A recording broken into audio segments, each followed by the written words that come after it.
শুভ দুপুরবেলা। অশেষ ধন্যবাদ জানাচ্ছি আমার দেখা আলোচিত মানুষের হিসাবে আমাদের অনারেবল পারসন আছেন এখানে সভাপতি সাহেব এবং সেক্রেটারি সাহেব।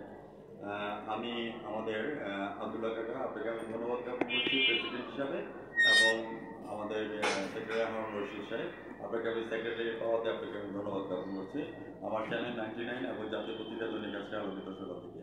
সভাপতি সাহেব, আমি আপনার কাছে জানতে চাচ্ছি, আপনি যখন সভাপতি নির্বাচিত হয়েছেন আপনার কাছে অনুভূতিটা কেমন আছে সেটা চ্যানেল 99 তুলে ধরবেন।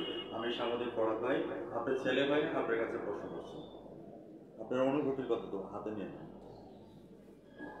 স্বাভাবিকভাবেই বলবো যে যারাই আমরা নির্বাচন করি না কেন, যে কোনো পদেই নির্বাচন করি না কেন, নির্বাচিত হলেই তো ভালোই লাগবে। আর সভাপতি হওয়ার পূর্বে সাধারণ সম্পাদক হিসেবে আমি প্রায় 6 বার অর্থাৎ 18 বছরের মতো প্রায় দায়িত্ব পালন করেছি।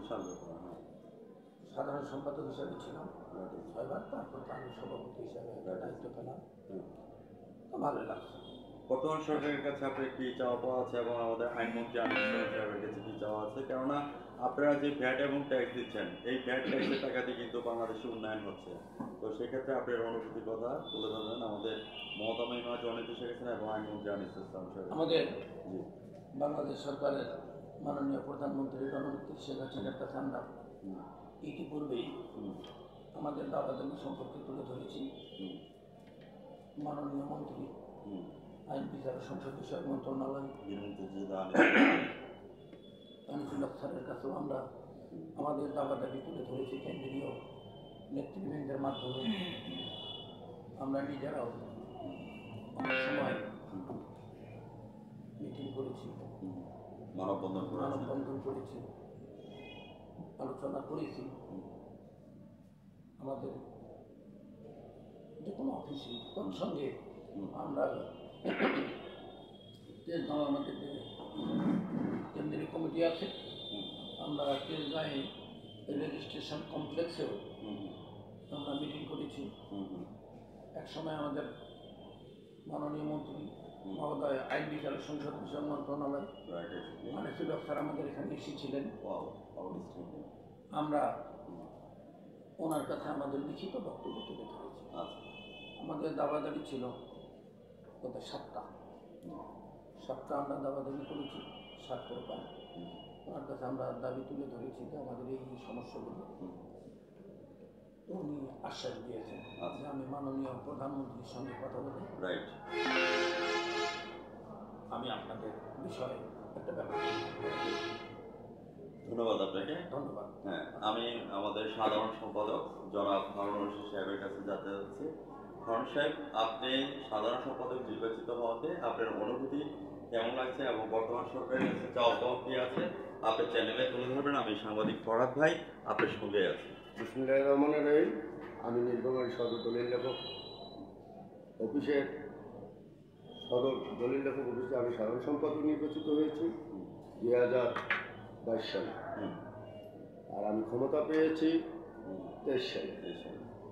23 সাল থেকে এই পর্যন্ত আমরা চলছি, ভালোভাবে চলছি। তবে মাঝখানে যে আমাদের মানে আইনমন্ত্রী থেকে মানে আমাদের যে গেজেট থেকে যেটা আমরা পেয়েছি, ইতিপূর্বে আমরা কিন্তু মিটিং করেছি, তেজগাঁয়ে করছি, তেজগাঁয়ে আমরা কাউন্সিল করছি। কাউন্সিল করার পরে আমরা জানতে পারি যে আমাদের আইনমন্ত্রী মোহাম্মদ আনিসুল হক স্যার, যে মুক্তিযোদ্ধা সংসদ সদস্য মন্ত্রী সাহেব, উনি বলেছেন প্রধানমন্ত্রী কারো পেটে লাথি মারে। উনি আরেকটা কথা বলেছেন, আপনাদের যে 7 দফা দাবি আমি প্রধানমন্ত্রীর কার্যালয়ে তুলে ধরব এবং মাননীয় প্রধানমন্ত্রী সবাই পেটে দুমুঠো ভাত দেওয়ার জন্য সেই চেষ্টায় থাকবে। উনি আমাদেরকে এই কথাও বলেছেন, আপনাদের যে দাবি দেওয়া 7টি ছিল, প্রথম দাবিটা ছিল আমাদের দলিল লেখকের বসার স্থান, একটা নামাজ ঘর, এবং আমাদের দলিল লেখকের কোনো জেল, জরিমানা, কেস এটা হবে না। আমরা দলিল লেখক বিন্দুরা, আমরা কোর্টের বারান্দায় যাই, আমরা দিনপাতে থাকি, আমরা এই সব বিষয়ে আমরা তুলে ধরছি। আর আমরা আমাদের যে লাইসেন্সটা আছে, আমরা এই অর্থ বছরে আমরা আয়কর রিটার্ন খুলে আমরা লাইসেন্স প্রাপ্ত ঘোষিত হই। আমাদের জেলা রেজিস্ট্রার মহোদয় আমাদের রিটার্ন না পাওয়া পর্যন্ত আমাদের কোনো দলিল মানে আমাদের লাইসেন্সে স্বাক্ষর করেনি এবং আমরা বাংলাদেশ সরকারের আয়করে ভ্যাট ট্যাক্স দিয়ে আমরা দলিল লিখতেছি।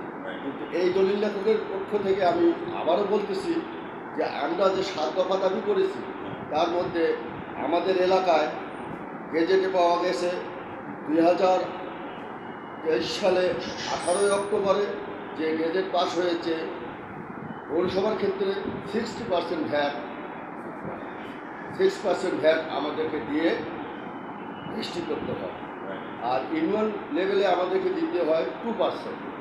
কিন্তু আমাদের এটাই কথা যে আমরা সব কাগজপাতি পুঙ্খানুপুঙ্খানুভাবে আমরা দলিল লেখক বুঝাই দেই, কিন্তু আমাদেরকে টাকা দিতে ক্লায়েন্টে একটু অপারগতা করে। কিন্তু আমরা খুব কষ্টেই আছি। আমরা এইসব বিষয় আমরা কেন্দ্রেও জানাচ্ছি, আমরা খুবই দিনপাতে আছি। অতএব আমার বেশি কথা না বলে আমি আপনাদেরকে সকলকে আবারও ধন্যবাদ জেনে আমি আমার বক্তব্য এখানেই শেষ করলাম। জয় বাংলা। ভাই আউটস্ট্যান্ডিং, আপনাকে অসংখ্য ধন্যবাদ জ্ঞাপন করছি। সাধারণ সম্পাদক হিসেবে যে কথাটা বলবেন, সাংবাদিক হচ্ছে জাতির বিবেক এবং জাতির গর্ব। আমি একটি কথা বলবো, আমি যাকে ধরি আর আমি যাকে ছাড়ি ছেড়ে দিই। তবে একটি কথা বলবো, বলবি বল উন্নত মমসি শিরিনে হারিয়ে রতসি রৈশিক বিমাত গোলক দোলক গোলক বেরিয়া খোদার আসন আরস ছিপিয়া উঠিয়াছে চির বিশ্ব হইয়াবে বিশ্ববিদ্যালয়। কে বলেছেন? আমাদের সভাপতি নাই। কে বলেছেন? আমাদের সেক্রেটারি নাই। আব্দুল্লাহ কাকা, আপনাকে আমি সভাপতি হিসাবে ধন্যবাদ জ্ঞাপন করছি। আনরশিদ ভাই, আপনাকে ধন্যবাদ জ্ঞাপন করছি। আমাদের বিদ্রোহী কবি কাজী নজরুল ইসলাম যেভাবে মনে করেন যে জজবা নিয়ে কাজ করেছেন, আজও মনে করেন যে সেই জজবা বিদ্রোহী কবিতার শুনলে আমাদের গাছ সিঁড়ি হয়ে ওঠে। আপনারা রাজপথে যেভাবে লড়াকু সৈনিক হিসেবে কাজ করেছেন, আমরা সাংবাদিকরা আপনাদের পাশে আছি, সারা জীবন থাকবো। আর যতক্ষণ পর্যন্ত আপনাদের 7টি পালন না হবে ততক্ষণ আমি সাংবাদিক ব্যক্তিগতভাবে বললাম, আমার এই সংবাদ এবং নিউজ প্রকাশ করতে গিয়ে যদি আমাকে ফায়ার করে মেরে ফেলে, আমার কোনো দুঃখ নাই, কষ্ট নয়। আপনারা জানাজা দিয়ে দিবেন। আমরা আইনমন্ত্রী আনিস ইসলাম সাহেবের দৃষ্টি করছি। ওনার বাবা ছিলেন সিরাজ ইসলাম সাহেব, মরহুম। ওনার বইয়ের মাঠফাড়ার কামনা করছি।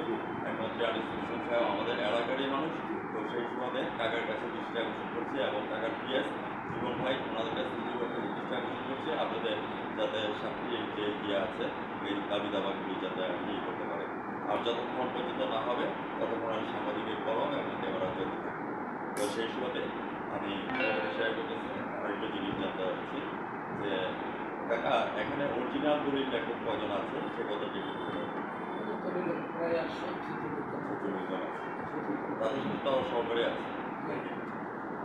আর আরেকটা জিনিস আমি জানতে চাচ্ছি, একটা জিনিস হচ্ছে যে কিছু প্রতারক, কিছু দালাল চক্র ঘুরে হয়রানি করে আপনাদের এই জিনিসগুলো প্রপারলি করার ক্ষেত্রে ওরা ঘুরে বেড়ায়। তো এরকম ধরনের হয়রানি আমাদের এখানে সদস্যের হয়রানি আমাদের এই প্রকল্পে আমরা দলের পার্টি আমাদের উভয় পক্ষ কাগজ বোঝায় দেয়, যে কাগজের পক্ষে আমাদের সন্দেহ থাকে সেটা আমরা নিজেরাই যাচাই করি। আর না হলে আমরা হয়তো কোনো ইন্টার করে দেই, তাদের কাগজটা যাচাই করে আসি। পরবর্তীতে আমাদের তৈরি দিতে পারবে। আমার সন্দেহ হচ্ছে আমি যেতে পারবো না। ভাই, আপনি কি বলেন? আমি আপনাদেরকে ধন্যবাদ জ্ঞাপন করছি। যতক্ষণ আস ততক্ষণ শ্বাস, এই কথা বলে বিদায় রেখে আছে।